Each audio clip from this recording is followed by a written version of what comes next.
정치평론가 서영석과 김용민 PD의 정치 토크.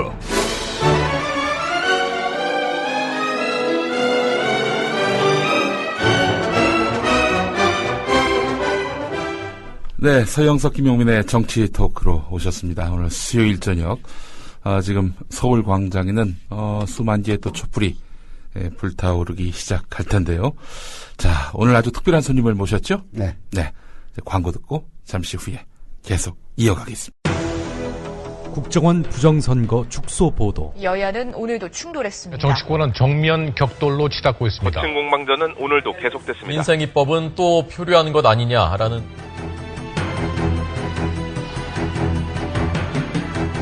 장악당한 언론은 진실로부터 멀어지고 있습니다. 낙담하지 마십시오. 국민TV가 이제 날개짓을 하려고 합니다. 조합원으로 가입해서 위대한 역사를 함께 만들어 갑시다. 미디어 협동조합 국민TV 홈페이지 또는 서울 전화 3144-7737 또는 3144-0933으로 가입하실 수 있습니다. 국민TV 뉴스가 창간했습니다. 빠르고 정확한 뉴스, 국민TV 뉴스의 텍스트 버전을 여러분 앞에 내놓습니다. 국민TV 라디오의 각종 콘텐츠를 이제는 읽으실 수 있습니다. 뉴스.국민.tv 국민TV 뉴스에서 세상의 모든 뉴스와 만나세요.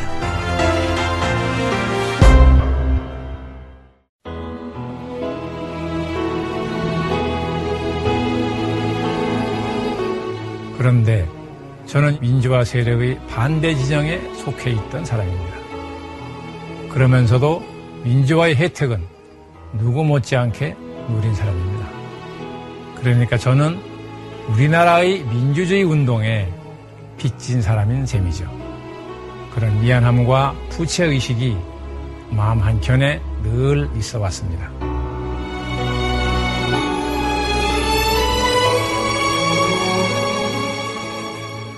오늘 모신 분은 정치소비자 울림 협동조합 이사장이십니다. 정치소비자 울림. 예. 네, 정치소비자 협동조합 울림이죠. 예. 정치소비자 협동조합 울림. 네. 네. 이렇게만 말씀을 드리면은 아직은 좀 생소합니다. 네. 자, 전 환경부 장관. 네. 하면은 혹시 이분인가 싶으시겠죠. 네. 여기다 하나 더 결정적인 힌트를 드립니다.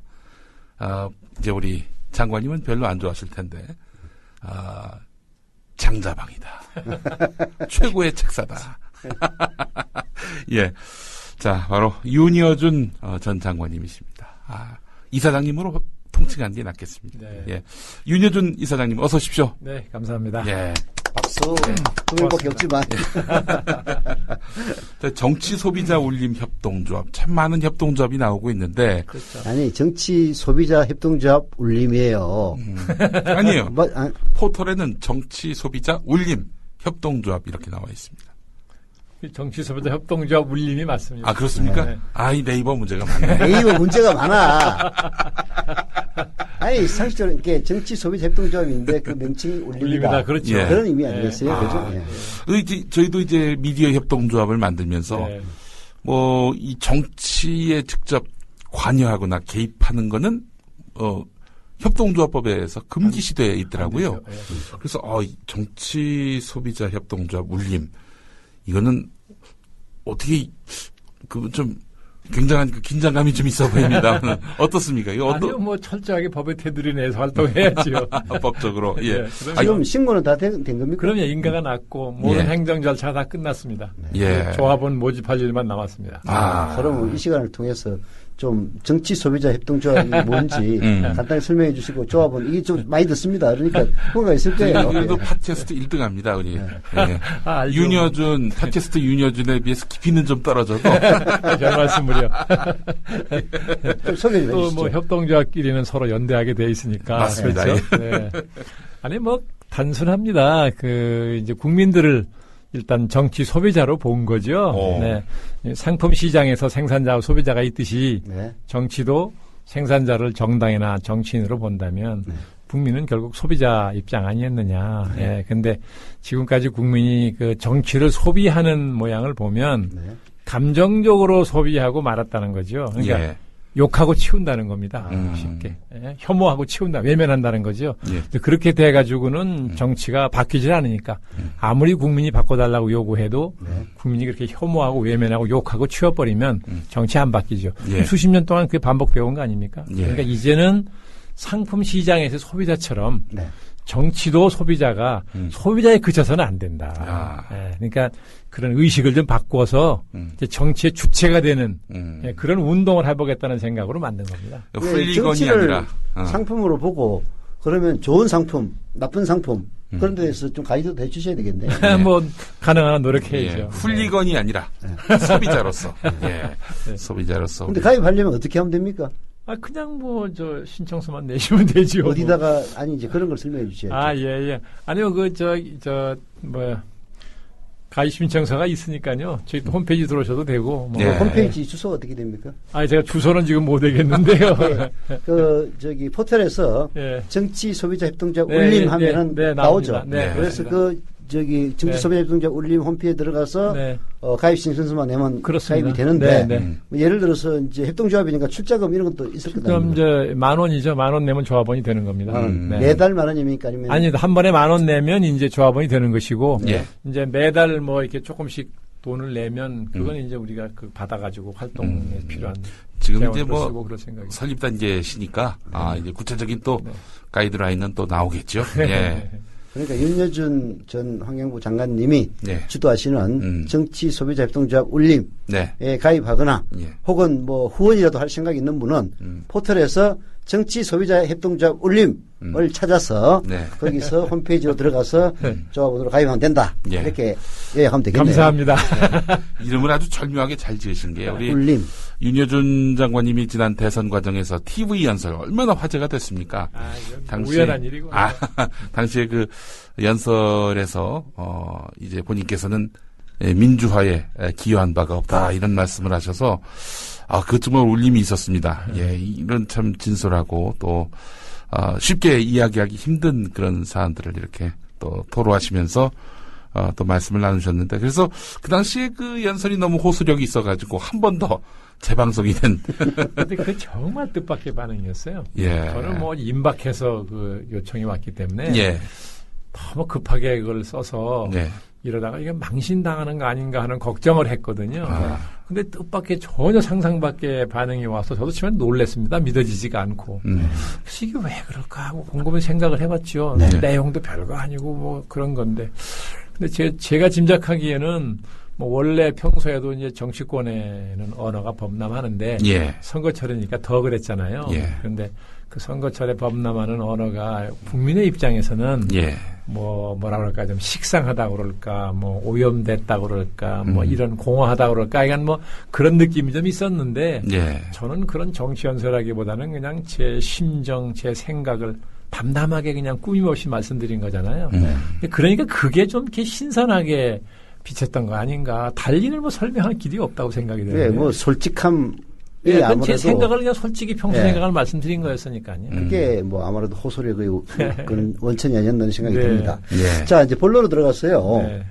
지금 이제 이 얘기가 방송되는 시점은 바로 시청 앞에서 촛불 집회가 한참 뜨겁게 열리고 있는 이런 시간입니다. 막 시작한 시점이죠. 근데 이제 뭐라 그럴까 민주당도 그렇고 심지어는 시국회의에서도 약간 촛불 집회에 참여하는 시민들과 온도차가 있는 것 같아요. 무슨 얘기냐면 촛불 집회에 참여하는 시민들은 뭐 다 그런 건 아니지만은 이게 국정원이 대선에 개입을 했고 그런 사실들은 이미 증명이 되고 있지 않습니까? 그리고 경찰의 그 12월 16일 발표도 왜곡 조작이었던 것이 과정이야 됐든 간에 거의 사실로 드러난다면은 그러면은 선거 무효가 아니냐. 그러면은 이런 불법 부정선거에 대해서 불복하는 게 너무나 당연한데 왜 그런 이야기를 하는 것을 민주당이나 이런 데서 좀 겁을 내고 있느냐. 이런 의문을 많이 갖고 있거든요. 선거 불복 얘기만 나오면은 여권에서 펄쩍 뛰어야 되는데 깜짝 놀라고 그래야 될 텐데 오히려 야권에서 니들 그 선거 불복이지 이러면 아니에요 이러고 그래서 이게 진정성을 막 이렇게 호소하려고 말하자면은 그 일반적인 국민들의 눈높이에는 그런 주장들이 맞지 않은 것인지 뭐 그런 부분에 대해서 좀 한번 설명해 주시죠. 글쎄요, 뭐 시청 앞에 촛불 집회에 참여하는 시민의 생각은 뭐 그럴 수 있을지 몰라도 네. 그러나 공당이라는 민주당 입장에서는 네. 아직 그 국정원의 선거 개입의 의혹이 명백하게 밝혀지지 않은 상태죠. 어느 정도까지 개입이 됐는지 이런 건 다 규명이 돼야 되는데 그러니까 사실 규명이 안 된 상태에서 이걸 선거 불복으로 하고 나가면 그 어떤 사실을 규명하겠다는 것이 정치적 의도가 있는 것으로 비춰지니까 그래서 그러는 거 아닌가 싶은데 제가 보기엔 그건 전 민주당의 그 태도가 옳다고 보는데요. 저는. 네. 아니 지금 국정조사 돌아가는 거 어떻게 보십니까? 지금 새누리당은 국정조사는 저는 뭐 저게 여야 간에 원만히 합의돼서 진행된다 하더라도 과거 보면 국정조사에서 뭐 제대로 밝혀진 일이 별로 없어요. 왜냐하면 뭐 국회가 수사권이 있는 건 아니지 않습니까? 그렇죠. 그래서 저는 이번에 더군다나 처음서부터 새누리당은 안 할 생각이었으니까 이 국정조사는 저는 처음서부터 전혀 기대하지 않았습니다. 그 진상을 규명할 수 있는 방법은 전혀 없는 겁니까? 그러니까 이 전상 이제 검찰이 수사를 제대로 하고 국정조사도 충실히 이루어지면 상당 부분 드러나겠지만 지금 하는 걸 보면 뭐 여당이나 청와대나 이거 별로 할 생각이 없는 거 아니에요? 그래서 저는 여기서 의문이 생기는 게 지난번 대선이라는 거는 지금 박근혜 대통령이 당선된 선거예요. 그렇죠? 그러면 지금 그 선거에 국정원이라는 국가정보원이 개입했다는 의혹이 제기됐으면 본인의 명예로 해서라도 적극적으로 규명해야 되는 거죠. 그렇죠. 안 그러면 불명예 아니에요. 부정선거된 것처럼 하면. 그리고 더군다나 대통령이 자신의 입으로 난 도움받은 거 없다라고 얘기했습니다. 그렇죠. 그럼 도움받은 것도 없고 더군다나 사전에 알지도 못했을 것 같으면 국정원의 선거 개입 여부를 왜 규명하는 것에 꺼릴 이유가 뭐가 있는 거죠. 있냐는 거죠. 본인의 의혹을 해명하기 위해서라도 더 적극적으로 이걸 규명하려고 해야 될 텐데 오히려 그 반대되는 모양이 자꾸 만들어지는 것은 정말 이상하다. 무언가 검찰 수사가 제대로 진행되고 국회 국정조사가 제대로 진행이 되면 무언가 좀 밝혀지기로 꺼리는 게 있어서 그러는 거 아니냐는 의혹까지 좀 나오고 있잖아요. 그렇죠. 그런 태도 때문에. 그러니까 저는 이해할 수 없다는 거죠. 왜 명백히 밝히면 될 걸 저러느냐는 거죠. 그게 결국 그런 거 아닐까요? 명백히 밝히면은 방금 우리 장관님 말씀대로 자기 자신의 명예를 위해서라도 그렇고 자기가 천명했던 바대로 전혀 도움받은 것도 없는 상태에서 그렇게 하면 될 일인데 왜 안 하느냐. 그거야 방금 장관님도 말씀하셨듯이 찔리는 게 있으니까 그렇다. 그거 한마디 외에는 다른 설명을. 그래서 만일 그렇다면 그건 국민들이 끝까지 규명하려고 그럴 거예요. 만일 그렇다면. 결국은 이제 국정조사에 대해서 무용론이 처음부터 나왔는데 제가 민주당 사람들을 만나서 아니 그런 거 뻔히 아는데 왜 하느냐라고 물어보니까 물론 이제 자기들이 무능하다 이렇게 얘기할 수는 없는 거죠. 뭐 수사권 없는 건 사실이지만은 우리가 국정조사를 함으로써 저쪽에서 숨기려고 하는 사실을 오히려 국민들에게 드러낼 수가 있고 또 망해의 소득으로 뭔가가 나오면은 그걸 이제 말하자면 고리로 삼아서 특검으로 발전할 수 있지 않느냐 그런 얘기를 하던데요. 뭐 그런 것도 있겠지만 국정조사가 뭐 실효를 거두든 못 거두든 야당 입장에서는 그 의혹이 제기된 마당에 당연히 국정조사 요구해야죠. 당연하죠. 그냥 넘어갈 수는 없는 거죠. 물론이죠. 그렇지. 아니 세상에 우리 정치적 민주주의를 쟁취하기 위해서 얼마나 많은 사람이 피를 흘리고 목숨을 바쳤습니까? 이게 유린된다는데 이거 어떻게 그냥 남의 일처럼 봅니까? 그건 있을 수 없죠. 자, 지금 뭐 촛불 국면이 지속되고 있고 점점 더 많은 그 국민들이 모여들고 있는 양상인데 이것 박근혜 대통령이 어떻게 이 국면을 돌파할지 이게 또 궁금해집니다. 글쎄요, 그 박근혜 대통령이 지금까지 이렇게 이제 뭐 북한을 대한 태도나 국내 정치라는 모습을 보면 상대방을 이렇게 제압하려는 그런 자세가 있어 보이잖아요. 이렇게 무슨 대화나 이런 타협을 통해서 뭘 원만하게 관계를 만들어 간다는 쪽보다는 상대방을 제압하는 하겠다는 이런 의지가 강해 보일 때가 많지 않습니까? 그래서 더군다나 북한에 대해서는 그런 태도가 사실상 국민의 지지를 많이 받은 면도 있고요. 그러니까 지금 야당을 대하는 태도를 봐도 그렇잖아요. 국정의 동반자로 인정하지 않고 그죠? 이렇게 탁 이렇게 무시한달까? 아니 그 3자회담을 2자회담을 제안했는데 5자. 아니 그것도 집권 여당의 대표가 3자회담이라고 수정 제안한 것을 청와대가 5자회담이라고 하는 이거 완전 물 타는 거거든요. 속된 말로. 이거는 대화할 생각이 없다는 뜻인 거죠. 그러니까 회담을 깼다는 구실은 표면상 안 만들면서 사실상 회담을 깨버리는 뭐 이런 방법이라고 봐야 되잖아요. 이거는 국정의 최고 책임자로서는 정치 도의상으로도 맞지 않는 일이고 더군다나 야당 대표가 원내 127석을 가진 의석을 가진 야당 대표입니다. 괜히 잘났건 못났건 그게 문제가 되는 게 아니죠. 그러면 그 국민의 대표들인데 국민의 127명의 국민의 대표가 소속한 정당의 대표가 대통령을 만나자는데 나라 일을 논의하기 위해서 이거를 그런 식으로 거절하는 건 국민에 대한 예의가 아니라고 저는 생각합니다. 민주주의 원리에 벗어나는 거거든요. 그런 점을 감안하면은 그 쉽게 뭐 어떻게 서로 국민과 그 촛불과 박근혜 대통령이 화해할 방안은 거의 없다고 봐야 되겠네요. 그래서 지금까지 모습으로 보면 촛불을 어떻게 해석하는지는 모르겠습니다만 지금 이 촛불이 2008년 5월처럼 대규모로 순식간에 확 번지는 양상이 아니니까 조금 더 관망하고 보자. 왜냐하면 본인의 국정 지지도가 70%도 되라는 거 아닙니까? 그러니까 국민의 70%가 나를 지지하면은 한다고 생각하면 시체 앞에 나와 있는 촛불이 작게 보일 수 있죠. 그렇죠. 그러니까 뭐 좀 두고 보자고 하는 거 아닌가 하는 싶은 생각이에요. 그런데 만약에 더 이게 확대되는 양상으로 간다. 이럴 경우에는 어떤 대처를 할까요? 이제 뭐 달라지겠죠 생각이. 어떻게든 이걸 뭐 풀어보려고 하겠죠. 안 풀고는 뭐 안 되는 거니까요.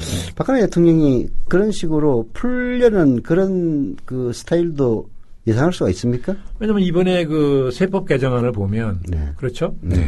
뭐 동기가 어쨌든 간에 여론이 확 나빠지니까 이걸 뭐 참 7개월 걸려 작업했다는 것인데 이걸 금방 대통령이 주말을 거치면서 아주 아니 본인도 아니지만 본인도 심의했고 승인했기 때문에 발표된 거 아니겠습니까? 물론 그랬다고 봐야죠. 그 중요한 정책을 대통령이 허가 없이 그렇게 마음대로 발표했겠습니까? 근데 뭐 청와대 얘기를 들어보면 뭐 세세한 내용은 대통령은 몰랐다 그러는데 지금 문제가 된 게 세세한 내용이 아니거든요. 핵심 내용이지. 핵심이죠. 그럼 핵심을 빼고 대통령한테 보고했다는 얘기면 대통령 기만했다는 얘기가 되고. 그렇죠? 아까 그 대한민국을 다스리기가 참 만만치 않은 나라다. 그 말씀하셨는데요. 그러니까 생각이 나서 여쭤보는 건데 그 국정원장도 그 NLL 대화로 그걸 그 밝힐 때 청와대가 조율하지 않았다. 그렇게 얘기하지 않았습니까? 국정원에서 나와가지고. 그 이번에 그 세제 개편안도 대통령이 자세하게 보고 안 했다고 그러는데 이거 도대체 아니 대통령한테 이제 보고를 제대로 안 하고 이걸 국민에게 발표했다면 이건 진짜 문책해야 됩니다. 그 자체만으로도. 그리고 만약에 발표를 대통령한테 핵심 내용을 보고했는데도 대통령이 좋다 그랬으면 그 대통령이 판단을 잘못한 것이고. 그러나 대통령이 신이 아닌 이상 잘못 판단할 수 있죠. 그러면 뭐 아이고 제가 그만 잘못 판단해서 이런 일이 벌어졌는데 미안합니다 하면 되는 것인데 이걸 갖다가 대통령이 이런 세세한 내용을 보고받지 않았다라고 청와대 참모들이 하면 좀 결과적으로 대통령을 더 이거 우습게 만든다는 거예요. 아니 평소에 언론이 박 대통령을 뭐라고 보도했습니까? 깨알 지시. 깨알 리더십이라고 그랬죠. 깨알 리더십이라고 그랬어요. 그러면 그 소소한 거를 다 대통령이 챙겼다는 뜻인데, 그러면 자세한 것도 보고했어야 되죠. 왜냐하면 깨알을 챙기는 분이니까. 깨알을 챙기다가 이렇게 결정적인 순간에 보고를 안 하나 봐요. 그러니까 만약에 이번에 이게 문제가 된 것이 깨알이 아니고 큰 거라서 대통령한테 보고를 안 했다 치면 그럼 대통령은 큰 걸 보고 못 받고 맨날 깨알만 보고 한단 말이에요. 근데 이리 가나 저리 가나 이게 대통령을 아주 우습게 만드는 거예요. 그러니까 청와대 참모들이 저렇게 할 때 굉장히 신중해야 되거든요.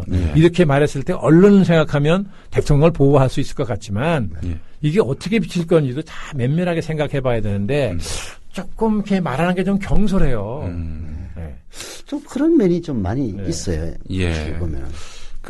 지금 뭐 계속 나오고 있는 보도를 보면은 네. 국정원의 뭐 NLL 대화록 공개라든지 이런 총체적인 그 국정원의 이른바 드라이브를 보면은 당은 완전히 배제가 된 채 그렇죠. 남재준 원장이 그 개인기로 몰고 가고 있는 양상이다 이렇게 나오고 있는데 지금 뭐 NLL 대화록뿐만이 아니라 당은 뭐 거의 거수기 노릇밖에 못하고 있다 이런 비판이 나오고 있거든요. 아니 뭐 이미 뭐 새누리당이 예. 이제 과거 한나라당이었다 지금 새누리당이죠. 예. 뭐 이명박 대통령 시절에도 예. 제대로 집권당의 구실을 한 일이 없고, 예. 예. 뭐 지금 새누리당은 더군다나 뭐 박근혜 대통령이 당 대표 시절에도 예. 멀리서 이 기색을 살피는데 바쁘다고 그랬잖아요. 예. 언론 보도를 보면 네. 그리고 뭐 이렇게 만나서 얘기하다가 뭐 좀 심기를 거슬리는 말을 하면 네.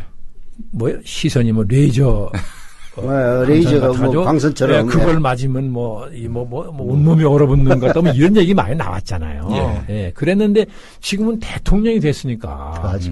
예, 더 할 거 아니겠어요. 예. 이제 기색을 살피는 것도 거리가 멀어져가지고 쉽지 않을 거라고요. 예. 그렇죠? 네. 예, 그러니까 박 대통령이 취임하고 나서 보여준 새누리당의 모습은 국민이 보기에 정말 자율적으로 뭘 판단하고 행동하는 당이 아니죠. 아무리 겉으로는 뭐라고 얘기해도 결국 다 박 대통령 의중에 따라 움직이는 당으로 다 국민이 인식하고 있는 거 아니에요. 예. 예. 근데 그럼에도 불구하고 결국은 그 지난번 민주당을 주변에서 좀 멀리서 네. 지켜보시면서 네. 민주당의 역량이 매우 부족하다 그렇게 말씀하셨는데요. 그렇게 박근혜 대통령의 눈치만 보는 정당이긴 하지만은 정당의 역량에서는 여전히 새누리당이 민주당보다는 좀 낫다 이렇게 봐야 되겠죠. 지지율을 보더라도 예, 지지율을 보더라도 그렇고 그런데 그래서 뭐 역량이 특별히 나서 그렇다기보다는 여당과 야당의 차이라고 볼 수도 있고요. 예. 또 야당에 대한 국민들의 실망이 크니까 제가 보기에는 막 민주당에 대해 기대를 했던 사람일수록 민주당한테 실망하고 막 미우니까 감정적으로 그럴 바에는 새누리당이 낫다고 생각하는 면도 있는 것 같아요. 예. 예. 참 우리나라에서 대통령 하기도 만만치 않지만 야당 하기도 만만치 않은 것 같습니다. 더군다나 지금 야당은 예. 더 그렇습니다. 왜 그러냐면 한나라당이 과거 야당할 때 예. 제가 2000년에 국회의원이 됐죠. 예. 16대 국회의원. 예. 4년간 했는데 그때 김대중 대통령 시절 아닙니까? 예.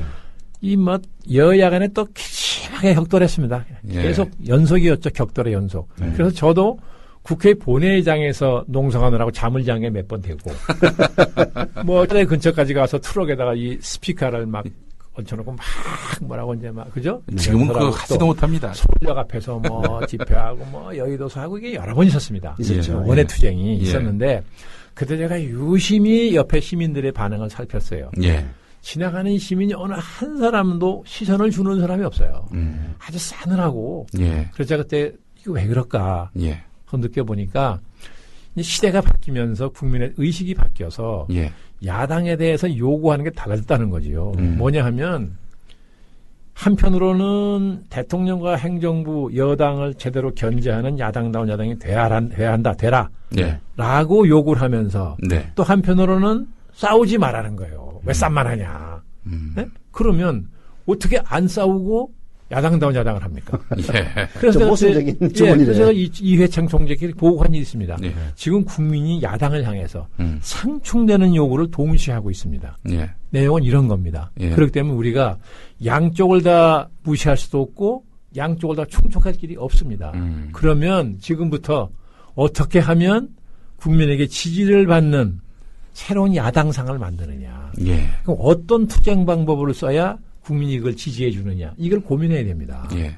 그렇게 하지 않고 과거 야당이 하듯이 무조건 여당을 향해서 강경투쟁만 하면 이거는 쌈만 해서 국정의 발목을 잡는다고 생각하기 때문에 국민들이 나중에 대통령 선거에 큰 문제 생깁니다. 그래서 보고한 일이 있었습니다. 예. 그래서 이걸 개발해야 됩니다. 그랬는데 전혀 그 당시 당의 분위기는 수용을 안 하셨고. 귀담아 들을 때가 아니고 또 특정 지역 출신의 당의 헤게모니를 가진 분들은 무조건 DJ하고는 싸우면 선거는 쉽다 이런 생각 때문에 그냥 계속 대결만 하려고 그랬어요. DJ 심판론으로. 그렇죠. 예. 그런 면에서 보면은 지금 김한길 민주당 대표가 네. 취하고 있는 스탠스는 그렇게 나쁘다고 볼 수만 없는 그렇죠. 건데요. 어떻게 보면 그런 게 맞춰보려고 애를 쓰는 것이라고 볼 수 있죠. 그런데 오히려 또 욕은 더 많이 먹지 않습니까? 그게 딜레마거든요. 딜레마. 근데 이제 당내에서는 그게 받아들이지 않는 분위기잖아요. 그러니까 이렇게 가지지도 못하고 저렇게 가지도 못하는 상황이 되니까 결국 당대표의 리더십 문제라는 얘기가 나오고. 그러니까 참 김한길 대표 입장에서는 참 저는 아주 고충이 많을 거라고 짐작이 돼요. 참 정답이 무엇인지 한마디로 얘기하기 어려운 상황이 아닌가 하는 생각이 드는데요. 자, 이제 야당으로 넘어왔으니까 또 야당의 주자들에 대해서도 좀 얘기를 해야 될 것 같은데요. 안철수 의원의 이제 사실 촛불 집회라든지 또 현실 정치의 여야 대결 이런 데서는 조금 떨어져서 쳐다보는 좀 구계자 입장을 견지하고 있는데도 불구하고 이제 야권의 차기 후보 지지율을 보면은 여전히 안철수 의원이 압도적으로 1위를 나오는 그런 상황입니다. 그렇죠. 그럼에도 불구하고 안철수 의원 주변에 있는 이른바 멘토들은 뭐 우리 윤여준 장관님도 옛날에 멘토라고 부르긴 했습니다만은 자꾸 이제 이 떨어져가는 그런 듯한 모습을 보이고 그게 신문에서도 기사가 되고 하는데 그거 좀 한번 이사장님 이전에는 또 김종인 전 새누리당 비대위원도 계셨고 2년 전 일인데요. 2년 전에 청춘 콘서트를 이제 하고 평화재단에서 그건 이제 끝나면 이제 국민운동체 같은 걸 만들어서 강력하게 한국 정치를 바꾸기 위한 운동을 하자고 해서 그 준비를 하는 과정이 쭉 진행될 때인데 그때는 안철수 당시 교수는 자기는 현실 정치는 안 한다. 한다는 생각을 해본 일이 없고 권력을 추구하거나 권력을 행사하는 일은 자기 체질에 맞지 않는다. 이렇게 얘기를 했고 뭐 저 같은 경우는 액면 그대로 받아들였습니다. 뭐 저도 정치할 생각이 없던 사람이었으니까. 근데 그러다가 그 준비하는 과정에서 8월 말쯤에 오세훈 시장이 벼랑간 나가게 되니까 2011년 8월. 그렇죠. 2년 전이네. 그렇죠. 그때 이제 서울시장을 나가겠다는 의사표시를 해서 처음에는 만류를 했었죠. 이제 우리가 하고자 했던 일이 더 중요하니까 그리 가자 그랬는데 본인이 아마 오랫동안 마음속에 그런 생각이 있었던지 상당히 완강하게 그 의지를 안 굽혀서 뭐 한 2, 3일 이렇게 만류하다가 결국 이제 만류는 포기하고 그러면 선거를 준비해야 되니까 가능한 한 빨리 결심해서 발표해라. 또 오래 끄는 건 시민에 대한 이야기도 아니고 또 선거 준비도 우리 같은 사람은 아무 물적 기반이 없는 상태에서 거대 정당 후보들하고 싸우려면 굉장히 힘들다. 승산은 있으나 그러니까 하루라도 빨리 발표하라니 그랬었던 거죠. 근데 이제 나중에 결국 시간을 끌다가 가족들의 완강한 반대 때문에 출마를 어렵겠다고 해서 접었잖아요. 시장을 나간다고 했다가 안 나가게 되니까 아이고 그럼 나는 내 일로 돌아가야 되겠다. 그래서 저는 이제 책 쓰는 거에 매달리려고 집으로 온 것이고요. 뭐 특별히 무슨 다투거나 그래서 그런 건 아니었고요. 저는 좀 다르죠. 이번 같은 경우는 모르겠습니다. 최장기 교수님 저도 뭐 조금은 아는 분인데 뭐 본인이 이제 언론에 보니까 왜 사임하셨는지 말씀을 했대요. 저는 뭐 최 교수님 성품으로 봐서 마음에 없는 말 하시는 분은 아니고 또 말을 꾸며 하시는 분이 아니기 때문에 정치적인 어떤 역할을 자꾸 맡기려 하니 그게 굉장히 부담이셨을 거라고 저도 봐요. 아니 뭐 안 의원이 얼마나 큰 정치 역할을 맡기려고 했는지는 모르겠으나 그게 아니라도 이제 그 학자분으로서 그동안 일관되게 주장해 오신 게 있잖아요. 정당 정치와 민주주의에 대해서. 근데 학자로서 하신 말씀은 일관되게 해오신 건데 요즘에는 아마 그것을 학자로서 하시는 말씀이라기보다는 어떤 정파성을 띠고 하시는 걸로 받아들여지는 측면이 있지 않습니까? 그렇죠. 어떤 얘기를 해도. 이게 상당히 그 최 교수님한테는 굉장히 부담이셨을 거라고 봐요. 안철수 교수와의 관계의 문제가 아니라 그런 뭐 자기는 정당 정치를 얘기했는데 관계는 잘 모르겠고요. 또 뭐 최 교수님 이제 점잖은 신분이고 또 쉽고 초려해서 모셔간 분인데 안 의원님 뭐 함부로 했겠습니까? 그렇죠. 그렇지 않을 거라고 보고요. 아마 그런데 부담을 느낀 게 결정이 저도 평소에 신문을 보면서 최 교수님 성격에 이거 상당히 부담스러우실 텐데 하는 생각을 한 적이 있었거든요. 그 김종인 그 전 장관께서는 왜 이 안철수 의원이 정치와는 좀 어울리지 않다. 정치인으로서의 소양이 없다고 보신 거죠. 그게 소양이 뭘 그러니까 뭐 구체적인 설명하신 건 아니고 그냥 저한테도 몇 번 아유 저 안 교수는 정치 못해. 정치 지도자감이 아니야. 이런 말씀 몇 번 하더라고요. 아, 인간적인 면하고 또 그러니까 성격이나 이런 것도 정치하기 어렵겠다. 예. 뭐 포용력의 문제입니까? 포용력의 문제인지 뭔지는 구체적으로 말씀 안 하셨지만 근데 겪어보면 아 저런 성격 가지고 정치하기 어렵겠네라고 느끼는 면은 많이 있어요. 이를테면은 아주 뭐 예를 들면 이 정치가 우선 익숙하지 않잖아요. 예. 뭐 학계에 있거나 아니면 이제 이 CEO를 했기 때문에 그리고 그 성격이 이렇게 자신을 이렇게 드러내는 걸 굉장히 좀 거북하고 겸연쩍게 생각을 한다든지 이 정치적 상황을 판단할 때 그 방식이 전혀 정치적이지 않다든지 뭐 등등 이런 것 때문에 그렇게 생각하신가 싶어요. 아니 뭐 굳이 나쁘게 생각했다기보다는 정치라는 그러니까 거는 안 맞는다는 거죠. 안철수라는 사람이 나쁘다는 게 아니라 정치에 안 맞는다는 거였죠. 김정인 장관님 생각. 좀 시체말로 하면은 좀 잡놈적 성격이 있어가지고 그게 뭐 필요하면 선의 거짓말도 좀 할 줄 알고 그 싫더라도 사람 좋다고 막 껴안고 그런 것들이 필요한데 그 김정인 장관 보기에는 아이고 그런 거 하겠나. 그 만나면은 한 대 줘 패고 싶은데 악수하고 막 웃으면서 그렇죠. 김동지 이동지 뭐 이러는 그런 걸 못하게 그런 취지로 얘기한 게 아닌가. 그런 것도 뭐 있었겠죠. 근데도 그 김정인 장관의 예상과는 다르게 현재 좀 정치를 하고 있고 그 뭐 이런 뭐 비난과 뭐 칭찬이 서로 교차하긴 합니다만은 여전히 야권에서는 제1의 그 주자로 나타나고 있는데 그 안철수 의원이 이 앞으로 4년이라면 정말 대통령 선거로서는 굉장히 긴 기간인데요. 그렇죠. 이 기간 동안 무사히 살아남아서 다음에도 유력한 후보로 도전하기 위해서는 도대체 뭘 어떻게 보완해야 될까요? 아니요, 뭐 그것까지 제가 말씀드릴 만한 뭐 지혜는 없습니다만 아니 우선 저는 지금 제일 좀 답답하게 생각하는 것이 새 정치를 표방하고 이제 출마를 했잖아요. 계속해서 새 정치를 표방하고 있는데 아직도 본인이 지향하는 그 새 정치라는 게 뭔지 구체적인 알맹이를 아직 정리해서 내놓고 있지 않거든요. 그러니까 얼마 전에 말하자면 최장집 교수님이 뭐 진보적 자유주의를 지향한다. 그런데 자유주의 앞에 진보적이라는 수식어를 붙인 것은 소위 신자유주의를 거부한다는 뜻이다라고 말씀을 했어요. 최 교수님이. 근데 그러면 예를 들면 안 교수 같은 경우에 신자유주의를 거부하는 건 좋은데 그럼 뭐냐는 거죠. 신자유주의가 이런 폐해가 있기 때문에 나는 이걸 지향한다는 게 나와야 되는데 뭐 그것도 아직 안 나오고 있고 그래서 일단 어찌됐든 국민들에게 내가 표방하는 새 정치라는 건 이런 겁니다라는 걸 내놓는 게 가장 시급하다고 생각을 해요. 근데 그게 아직 잘 안 이루어지고 있다는 생각이고요. 또 하나는 뭐 약간의 전술적인 측면입니다만 지금 말하자면 지금 국정원의 선거 개입 사건, NLL 대화록 사건이 벌어졌단 말이죠. 쭉 몇 달 동안. 그런데 안 의원은 이곳으로부터 좀 멀리 떨어져 있는 것 같은 모양이었어요. 간간히 발언했으나 논평의 수준이고 그러면 이걸 해석을 해보면 이 싸움은 내가 할 싸움이 아니다라고 판단했다는 뜻 아니냐 이런 추리가 가능하죠. 근데 그렇다면 그건 잘못 판단한 거죠. 왜 그러냐. 국정원의 선거 개입 사건은 한국 민주주의에 관한 것입니다. 또 NLL 대화록 사건은 국가 안보에 관한 사건이에요. 두 가지 다 굉장히 중요한 사건입니다. 그렇죠. 대선 후보로서는 그야말로 중요한 아젠다죠. 그러면 그 등장했을 때 그 사건의 성격에 대한 자기네들의 규명이 있어야 되고 국민을 향해서 이 사건의 성격은 이런 겁니다. 그리고 무엇이 잘못됐으며 어떻게 하라든지 딱 그런 게 방향 제시와 본인의 어떤 그런 의견이 있어야 되는데 그런 게 없는 것을 보면 이 싸움은 자기가 굳이 참여할 필요가 없다고 판단하는 것인가.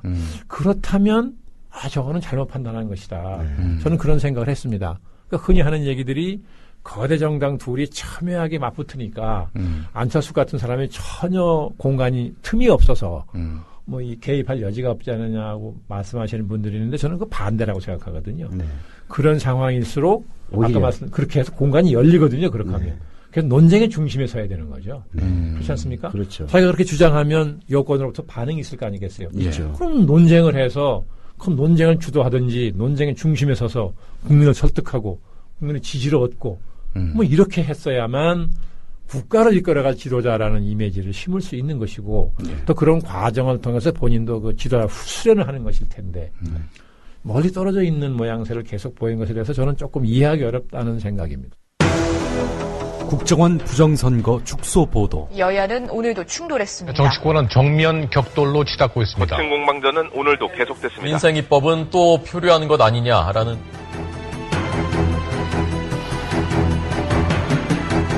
장악당한 언론은 진실로부터 멀어지고 있습니다. 낙담하지 마십시오. 국민TV가 이제 날개짓을 하려고 합니다. 조합원으로 가입해서 위대한 역사를 함께 만들어 갑시다. 미디어 협동조합 국민TV 홈페이지 또는 서울 전화 3144-7737 또는 3144-0933으로 가입하실 수 있습니다.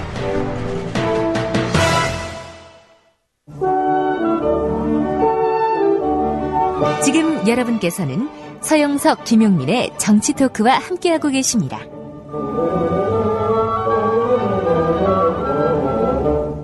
자, 안철수 의원은 이제 방금 그 장관이 말씀대로 그런 부분을 좀 보완을 해 나가면은 된다고 치고. 근데 이제 문재인 의원도 이번에 정치적 상처를 많이 입었다. 이런 평가를 받고 있는데요. 문재인 의원에 대해서는 어떻게 전망하십니까? 글쎄, 이번에 이제 NLL을 대처하는 과정에서 전술적인 실수가 있었다는 거죠. 저도 그건 인정을 합니다. 근데, 정치인이 정치하다 보면, 때때로 전술적 실수를 할 수도 있는 거고, 못할 수도 있는 거죠. 근데 이번에 입은 상처가 지금 현재 시점에서 보면, 앞으로 말하자면 이제 무슨 기록이 없어지고 한 사건을 이제 검찰이 수사한다는 거 아닙니까? 수사를 해서 거기에서 무슨 문재인 의원이 만에 하나라도 무슨 큰 책임을 져야 될 일이 드러나지 않는 한 지금 시점에서만 보면 그게 회복하기 어려운 상처라고 보진 않습니다. 저는. 이게 어떻든 간에 야권의 후보로서 1470만 표인가요? 얻은 후보라는 그 강점은 여전히 살아있다고 봐야 되겠네요. 강점은 살아있는데 물론 굉장히 소중한 자산이죠. 자원이고. 그런데 한 가지 중요한 게 작년 선거는 문재인 후보가 본인의 의지라기보다는 상황에 불려 나온 거였어요. 그렇죠. 근데 어쨌든 작년에는 그랬더라도 이제 앞으로는 그렇지 않죠. 그럼 본인의 이제 의지가 강력해야 됩니다. 그렇죠. 그래서 이제는 그렇게 상황에 끌려 나온 지도자의 모습이 아닌 국가를 적극적으로 능동적으로 끌고 갈 수 있는 그런 리더십을 가진 그런 자질을 가진 정치인이라는 걸 자기가 이제 보여줘야 된다. 그건 대단히 어려운 과제입니다. 자기 가치는 자기가 입증해야 되겠죠. 물론이죠. 그게 이제 안철수 문재인 나왔으니까 또 한 명 더 박원순 시장에 대해서도 얘기해 주십시오. 제가 잘은 모르겠는데요. 일단 현직 서울시장이시니까 내년 지방선거에 다시 출마하시겠다 의사표시를 했죠. 만약에 내년 지방선거에서 서울시장에 재선되시면 국민들은 그 시간부터는 이제 대권 후보의 반열에 오르는 것으로 간주할 거 아닌가 싶어요. 그럼 유력한 이제 후보가 되겠지요. 어떠십니까? 내년 지방선거 전망을? 그래서 선거라는 게 상대적인 것이라서요. 여권 지금 새누리당에서는 서울시장 후보가 거의 지금 윤곽이 안 나타나고 있잖아요. 진영, 김황식, 이런 분들 이름이 나오긴 합니다만. 김황식 전 총리 이름 들었습니다. 그런 정도지, 아직은 윤곽이 없어서. 누가 나오면 경쟁이 많고 좋고를 판단하기가 어렵지요. 현재 구도는 어떻습니까? 이제 여야의 구도를 볼 때는 어떻게 보십니까? 그게 개인을. 쉽지는 않을 겁니다, 싸움이. 야권이. 박원순 시장 이제 개인이 갖고 있는 인기랄까 그런 건 있겠지만은 지금 야당에 대한 국민적인 기대가 이렇게 낮은 상태에서는 싸움이 힘겹게 되기 쉽죠. 조기에 이른바 차기 대권 주자가 전면에 나선다면은 혹은 안철수 신당이 뜬다면 그건 어떤 변수가 될까요? 신당이 이제 어떤 모습으로 등장하느냐에 달렸겠죠. 그러니까 안철수 의원이 표방하는 새 정치의 내용이 국민들한테 지금 적극적인 호응을 받는 그런 내용이었다. 그리고 이제 그런 가치를 구현할 수 있는 사람을 이렇게 모아서 당을 만들었거나 휘력화했는데 국민이 볼 때 아주 괜찮은 사람들이었다. 그러면 상당한 호응이 있을 수 있죠. 그러면 새로운 신당의 폭발력이 강력하게 생길 수 있겠죠. 그러면 민주당이 상당히 흔들릴 수 있을 것이고요. 근데 현재로서는 그 비전이 잘 안 보인다. 아직은 구체적으로 움직이는 게 없으니까요. 예. 다만 작년에 대통령 출마 선언을 할 때를 돌이켜보면 예. 저는 그때는 무슨 길에 섞인 생각을 했냐 하면 안철수 의원이 등장을 하면 이게 이제 회오리 바람이 일어나서 예. 뭐 새누리당이 됐든 민주당이 됐든 막 담장이 허물어지고 기와장이 날아가는 정도의 태풍이 불어서 그래서 양당이 막 바꾸고 안 바꾸면 이제 선거 실패하게 생겼다 싶어서 뭐 이런 정도의 어떤 반응이 있어야 된다. 이제 그걸 일으켜주기를 기대하고 있었거든요. 그런데 막상 이제 그 출마 선언문을 보면서 저는 그때 이랬어요. 딱 그 접하는 순간 이거는 세미나 발제문 아니야. 역시 교수라서 그런가 이렇게 이제 말을 한 일이 있는데요. 네, 이제 그렇게 보면 이게 또 아니면 또 그런 식으로 하면 그러면 이게 만드는 정당이 폭발작을 일으키기가 쉽지 않겠다. 근데 본인도 그런 걸 경험해서 아마 충분히 지금쯤은 알고 있을 거라고 생각이 되거든요. 그러면 뭔가 이번에는 작년하고는 달리 좀 많은 각오와 준비를 하고 하지 않을까 싶어요. 근데 안철수 신당이 만약 나온다면은 혹은 나오지 않는다 치더라도 뭔가 세력화가 된다면은 결국 선거는 새누리당 대 민주당과 안철수 신당이라고 하는 3파전 구도로 치러지는데 그렇게 되면은 뭐 새누리당이 싹쓸이 하는 거 아닙니까? 아니 뭐 꼭 그렇게만 볼 수는 없겠죠. 뭐 그렇게 돼서 만약에 민주당이나 뭐 안철수 신당이 어떤 호각지세를 이룬다. 뭐 당력에 큰 차이가 없이 비슷비슷하다 그러면 어떤 형태로든지 뭐 전략적인 제휴를 하든지 뭐 그런 게 있겠죠. 그렇죠. 또 단일화는 아닐지 몰라도 뭐 여러 가지 방법이 있을 수 있으니까요. 그 조기에 문재인 의원이 뭐 차기 대선에 대한 그런 꿈도 여러 차례 피력을 했으니까 당권 내 뭐 당권 주자로 나오지 않더라도 뭐 당의 간판 전면에 나서서 내년 지방선거를 진두지휘한다면 그것도 어떻게 전망할 수 있을까요? 근데 지금 진행되고 있는 이 NLL 대화록 사건이 어떻게 결말 나느냐가 많이 영향을 준다고 봐야 되겠죠. 그렇죠. 만약에 조금이라도 문재인 의원의 책임론이 나오게 되는 상황이면 내년 선거를 진두지휘하기는 어렵다고 볼 수도 있을 것이고. 그러면은 뭐 차기 총선 대선에서의 입지는 뭐 더 반드시 그렇진 않죠. 그렇진 않습니다. 선거는 임박한 거니까. 임박한 것. 근데 지금 그 김한길 대표가 큰 잘못을 저질러서 저기 퇴진하지 않는 한은 당권 도전은 어렵죠. 그렇죠. 임기가 보장돼 있는데. 근데 이제 뭐 작년에 지난번에 그 김한길 의원이 대표 전당대 선출되실 때 그때 뭐 이제 이 뭐 정치부 기자들이나 많은 분들이 뭐 그때 그런 예상을 하대요. 만약에 뭐 그때는 보궐선거가 10몇 개 구역이 될 거라고 예상할 때니까요.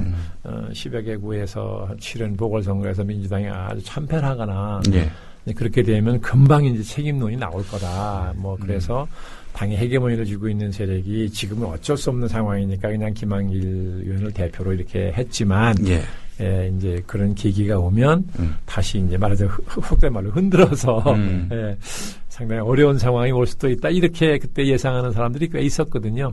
근데 이번에 10월 달에 치르는 재보궐선거가 지금 의외로 그 규모가 줄어든다는 거죠, 규모가.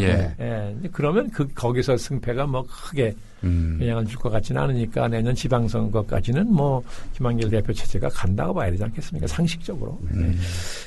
결국은 김한길 대표 체제로 간다는 전제에서 본다면은 이제 문재인 의원이 뭐 이런 NLL과 관련된 파도를 무사히 헤치고 온다면은 이제 형식적으로는 뭐 대표냐 그런 걸 떠나가지고 당의 간판으로서 투톱 체제로 나가는 그런 거는 예상할 수가 있겠죠. 그렇겠죠. 뭐 그렇게 된다면 어떻습니까? 지방선거 전망은. 내년 6월 지방선거요. 그 전에 그렇게 된다면 뭐 그 나쁠 거 없겠죠. 뭐 왜 그러냐 하면 아니 민주정당이라는 거는 그죠? 안에 세력이 여러 개 있을 수 있는 거잖아요. 이거 자연스러운 거 아닌가요? 문제는 세력 간의 경쟁의 문제가 아니라 세력 간의 갈등의 양상의 문제인 거죠. 이걸 마치 원수처럼만 한다든지 이렇게 되면 이건 국민들이 실망하고 이제 비난하겠지만은 아니 뭐 서로 경쟁하고 때론 협력하고 해서 당의 역량을 키우고 국민의 지지를 확대하면 그거에 왜 나무라 겠습니까?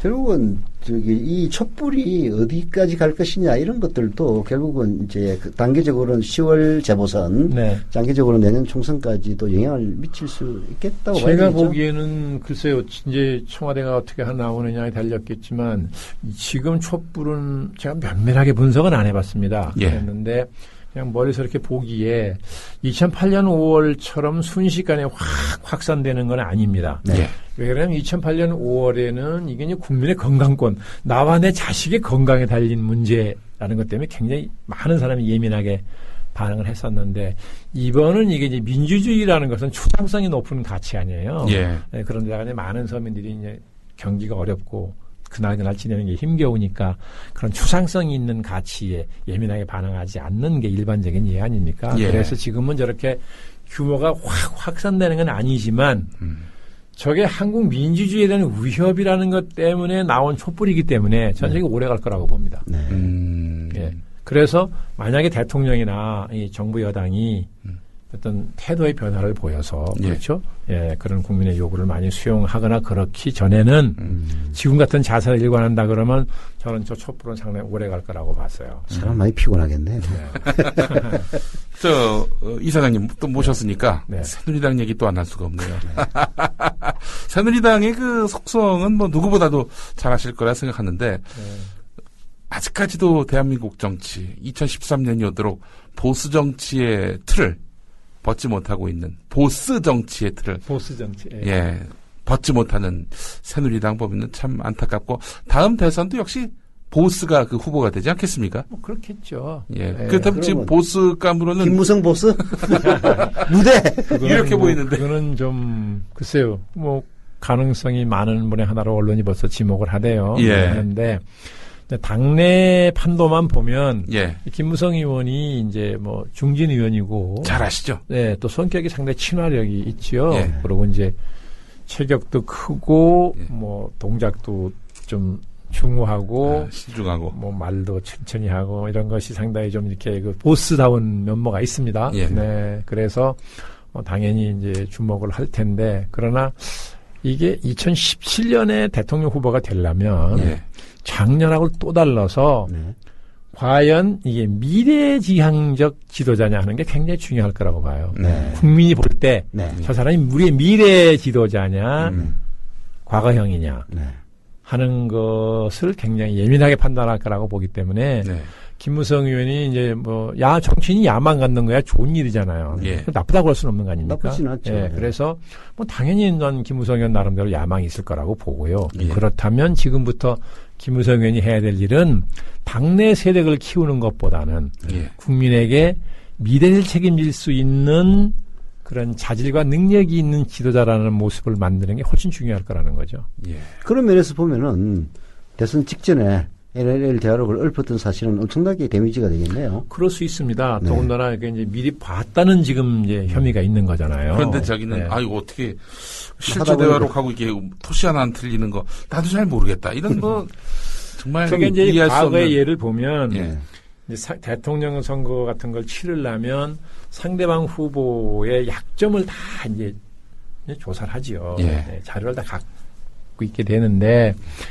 짐작컨대, 이건 굉장히 짐작입니다. 짐작컨대 아마 지난 대선을 준비하면서 새누리당에서는 그 NLL 관련 대화록을 하나의 큰 약점일 수 있다고 판단했던 거 아닌가 싶고 만약에 김무성 의원이 그걸 봤다면 이 폭발력이 어느 정도냐 하는 걸 판단할 필요성이 있어서 봤을 거라고 봐요. 봤다면 저는 봤는지 안 봤는지 확인할 길이 없으니까. 어느 국회의원도 그런 얘기를 하시던데 NLL 대화록을 새누리당이 오판한 게 아니냐. 이게 NLL 대화록을 뭐 제대로 봤는지 안 봤는지 모르겠습니다만은 그 발췌록에 나타난 것만 보면은 다소 그 북한의 굴종적인 자세라고 볼 수 있는 그런 내용들이 몇 군데 있는데 이걸 까면은 국민들이 최소한 노무현의 비서실장을 했던 문제는 한 방에 버릴 수 있다. 이런 식으로 오판을 한 게 아니냐. 그렇게 판단했음직합니다. 근데 사실은 그 그게 이번 지난 대선에 효과를 좀 미쳤다고 생각하십니까? 있었다고 봐야죠. 아, 그래요? 네, 왜 그러냐 하면, 이제 그 새누리당이 이제 민주당 쪽에다가 이 종북 프레임을 딱 이제 만들어 씌웠었잖아요. 예. 그걸 민주당이 적극적으로 벗으려는 노력을 했는지 안 했는지 잘 모르겠지만, 내내 그 시달렸어요. 그 종북 프레임에. 예. 어쨌거나, 아직도 대한민국은 우리 현대사라는 게 이게 이제 다 아시잖아요. 예. 그러니까, 이 소위 체험의 역사성이라고 제가 얘기를 하는데 체험의 역사성. 체험의 역사성이라는 건 참 무시할 수 없다. 그러니까 이론이 어떻든 사리가 어떻든 현실이라는 거죠.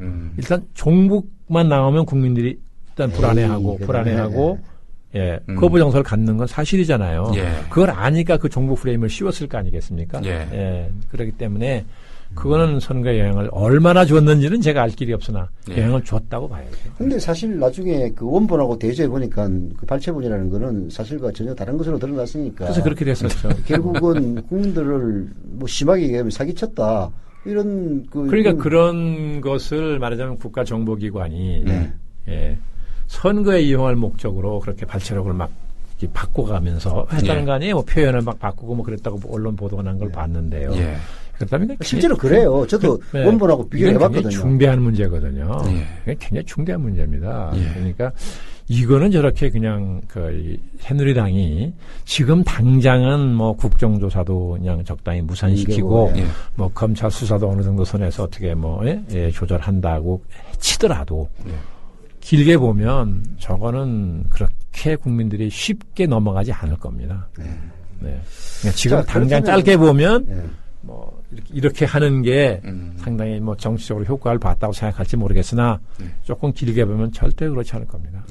자, 그러면은 이제 김무성 의원은 좀 미래지향적인 그런 측면에서 좀 떨어진다고 보면은 지금 현재 이른바 여권의 후보군들 중에서 우리 윤여준 장관님 보시기에는 어떤 분들이 좀 그래도 가망성이 있다고 보십니까? 글쎄요. 지금 뭐 제가 사람 이름을 거명하면서까지 얘기하기는. 아, 그래요? 예, 저 자신도 잘 모르겠어요. 지금은 오리무중 아닌가요?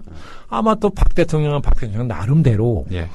뭐 자기 의중에 있는 사람을 하나 만들어서. 근데 분명한 거는 그 양반이 임기 말까지 2인자를 허용하지 않을 것 같다는. 2인자는 허용하지, 저도 그렇게 봐요. 예, 그렇게 보는데. 2인자를 허용할래서가 아니라 그러나 어떤 형태로든지 또 뭐 자기 바톤을 넘겨줄 사람을 자기 의중에 있는 사람을 누구 또 물색할 수도 있는 거 아니겠어요? 반기문 총장은 어떻습니까? 네, 반기문 총장은 그래서 그동안 여러 차례 이미 나왔죠. 뭐 야당 후보로도 여당 후보로 여러 차례 이미 나왔는데 뭐 본인이 어떻게 생각하는지 모르겠습니다. 제가 겪어본 반기문 총장은 정치 역시 우리가 아까 뭐 안철수 의원도 뭐 그런 얘기 했었다고 그랬는데 정치할 타입은 저는 아니라고 봤어요. 과거에는. 그러면은 하시겠네. 모르죠. 이제 뭐 가능성은 다 열려 있으니까. 마무리할 시간이 된 것 같습니다. 이제. 벌써 그렇게 됐습니까? 예, 그렇습니다. 한 시간 금방 갑니다. 훌쩍 지났는데. 자, 이 사장님, 우리 한국 정치의 어떤 뭐랄까요. 낙후성이라고 해야 될까. 총론적인 의미에서 한번 짚어주실 필요가 있지 않겠나. 제가 그럴 만한 식견이 있는 사람이 아닙니다. 아, 왜요? 말씀하십니다. 한번 해주세요. 아닌데 요새 벌어지는 청와대와 여당과 여야 간의 관계를 보면서. 요즘엔 그런 얘기도 나오더라고요. 박 대통령이 촛불을 계속 무시하다가 결국에는 판이 커질 대로 커지면 계엄령을 선포하는 거 아니냐. 그래서 법정비를 하는 거 아니냐. 이런 김재원이 그것까지 아버지 뒤를 따라가겠습니까? 그건 저는 그런 생각을 안 하지만 어쨌든 전 이런 생각을 해요. 요새 뭐냐 하면 우리가 흔히 국가를 통치한다 그러는데 통치라는 말이 좀 권위주의적인 냄새가 나서 썩 즐겨 쓰는 말은 아닙니다만 어쨌든 국가를 다스린다. 통치라는 게 학문적인로 쓰는 말이기도 하고요. 근데 대통령 혼자 국가를 통치하는 게 아니라는 거죠. 우리는 두 개의 대표성을 가지고 있습니다. 그죠? 대통령도 국민이 직접 선출해서 행정권을 준 국민의 대표고, 국회의원도 국민이 직접 선출하는 국민의 대표로 입법권을 준 거죠. 그러니까 행정권과 입법권을 가진 사람들이 견제와 균형을 이루어서 잘 국가를 통치하라라고 위임한 거잖아요. 그런데 대통령의 행태를 보면 마치 국가는 대통령 혼자 통치한다는 생각하는 거 아닌가 느낄 때가 있어요. 그리고 이 국회의원들을 보면 스스로 본인이 통치기구라는 생각을 안 하는 거 아니냐. 국회의원은 그야말로 독립적인 통치기구죠. 통치기구입니다. 예, 헌법에 나와 있죠. 예, 정치기구라고만 생각을 해가지고 대통령과 정부 여당을 적절히 견제만 하면 자기 소임이 끝난다고 생각하는 거 아니냐는 거죠. 그게 아니거든요. 예. 예, 그러니까 대통령도 국회의원과 국회를 볼 때는 이게 통치기구다. 예. 통치기관이다. 예, 이렇게 봐야 되고. 그러면 존중하게 될 거 아니겠습니까? 예. 그리고 국회의원들도 우리가 통치기구다 하는 의식이 있어야 국가 차원의 문제를 보기 시작하는 거죠. 당파성을 떠나서. 예. 지금 이 벌어지고 있는 일은 전부 당파적인 싸움으로 하는 거잖아요. 예. 예? 국익에 관한 것을 당파 이용하고 그런 거 아닙니까? 예. 예.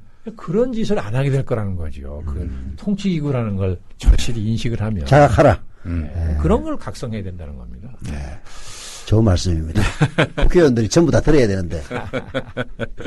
마지막으로 민주당에게 이 국면에 어떻게 대응하는 것이 타당한지 간단하게 조언 한마디. 민주당으로는 제가 볼 때 선택의 여지가 없어요. 선택의 여지 없다. 예, 일단 예. 오도 가도 못하니까 이제 시청 앞으로 나온 거잖아요. 예. 여기서 빈손으로 들어가면 죽죠. 제가 민주당 김한길 대표라도 어떻게 빈손으로 들어갑니까? 그러니까 대통령이 이제 세법 개정안 문제도 생겼잖아요. 예. 지금 좋은 계기가 생겼으니까 네. 여야 대표로 청와대 초치해서 예. 그동안 있었던 일 오해가 있으면 풀고 예. 이 세법 개정안 통과시키려면 야당 협조를 받아야 되잖아요. 예. 그렇죠. 예. 야당 협력 안 받고는 아무것도 이제 국회에서 못 한다고요. 그럼 정기국회가 곧 오는데 대통령이 어떻게 할 겁니까?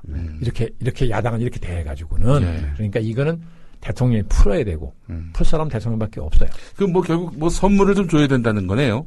선물이랑은 다른 게 아니죠. 만나서 대화하면 네. 뭐 피자 양보하고 피자 얻는 게 있을 거 아니겠습니까? 예. 또 김한길 대표가 뭐 가서 10개를 다 내놓으라고 그러겠습니까?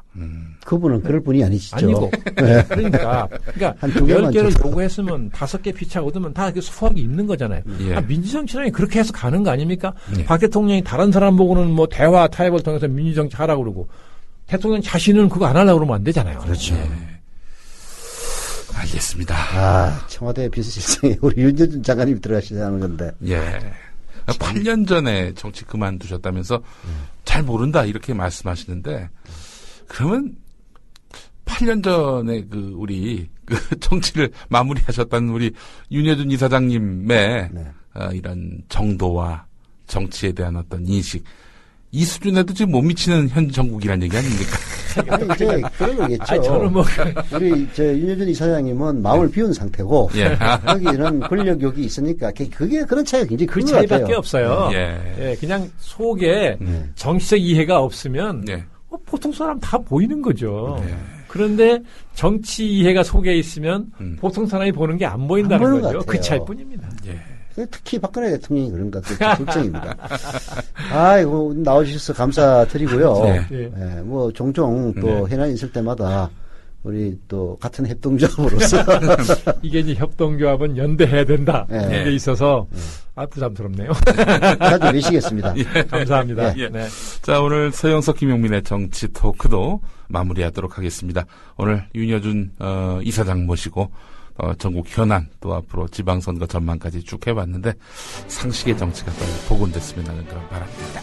네, 오늘 마무리하겠습니다. 여러분 감사합니다. 감사합니다. 고맙습니다.